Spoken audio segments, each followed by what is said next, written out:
The National Police Service has finally released the names of 2 police officers caught on camera assaulting and shooting a man during Tuesday protest in Nairobi's Central Business District.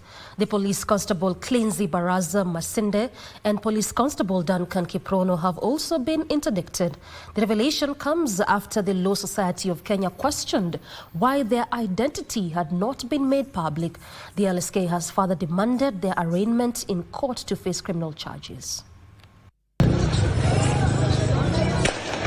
Less than a day after the National Police Service said the police officer who shot an unarmed man at a point-blank range is in custody, the Law Society of Kenya is reading foul play. LSK President Faith Odhiambo saying the officer ought to be produced in court to face justice. He must be treated as the face of impunity and criminality within the police service, and his ultimate punishment must serve as a lasting deterrent for all officers who undermine and violate their constitutional duties.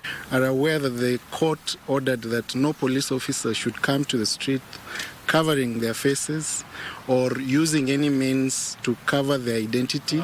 As the Law Society of Kenya, we intend to go back to court and institute contempt proceedings against the Inspector General of Police, against the Cabinet Secretary, the Ministry of Interior, for deliberately violating decisions that have already been made by the court and for being in contempt of that decision.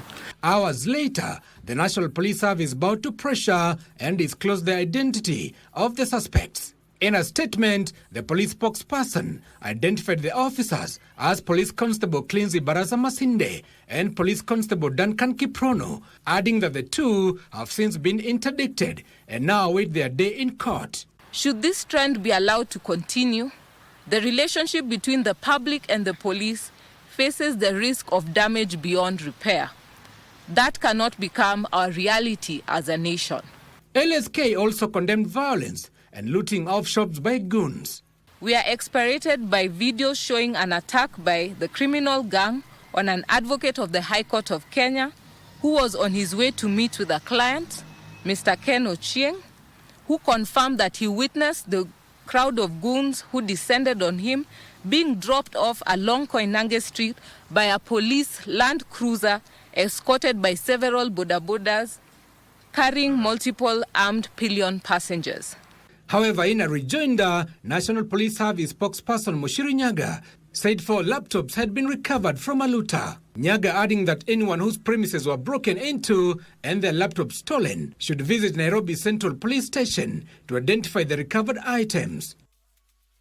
Footage captured by CCTV cameras of the electronic shops shows looters getting away with laptops and other electronic gadgets.